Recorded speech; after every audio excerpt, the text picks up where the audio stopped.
Alam mo, ang maging OFW, ang isa sa pinakamahirap na desisyon na gagawin mo sa buhay mo kung mag-a-abroad ka. Dahil kailangan mong mangibang bansa para sa pamilya mo. Sobrang mahirap mawalay sa pamilya kung alam niyo lang.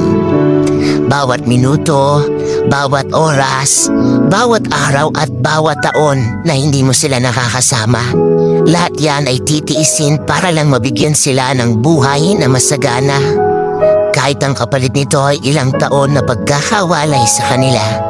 Mahirap talaga maging OFW dahil lahat ng okasyon sa buhay mo, habang nasa ibang bansa ka, ay hindi mo sila makakasama. Nariyan ang graduation day, ang Pasko, bagong taon, at marami pang iba. Mag-isa mo itong haharapin.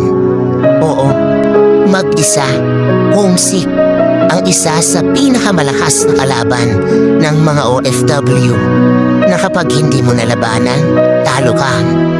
Kailangan pag nasa ibang bansa ka, may baon kang 1 toneladang pasensya at gabundok malakas ng loob. Dahil lahat ng laban dito, haharapin mong mag-isa.